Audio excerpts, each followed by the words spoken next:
Hello friends, good evening. இது வந்து Monday evening வந்து ஸ்நாக்ஸ் வீட்டில் எதுவும் இல்லை, வீட்டிலே எதனா ரெடி பண்ணலான்னு ஆனியன் பக்கோடா போடலான்னு ரெடி பண்ணிட்டு இருக்கிறேன்.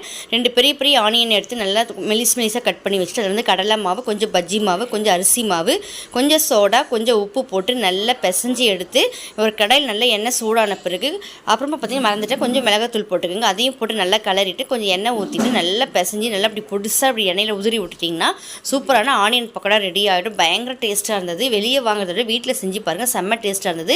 அரிசி மாவு போட்டதுனால நல்லா கிறிஸ்பியாக சூப்பராக வந்தது.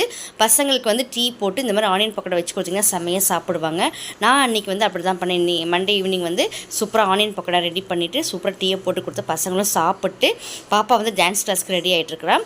பாப்பா பார்த்திங்கன்னா ஸ்கூல் விட்டு வந்தோடனே ஈவினிங் வந்து காலையில் டிஃபனுக்கு வந்து தோசை வச்சு அனுப்பியிருந்தேன். ஸோ அதில் வந்து ஒரு தோசை எடுத்துகிட்டு வந்துட்டு வீட்டில் உட்காந்து சாப்பிட்ருக்கா. ஸோ பிடிச்சிருந்தால் லைக் பண்ணுங்கள், ஷேர் பண்ணுங்கள். டாடா, பாய்.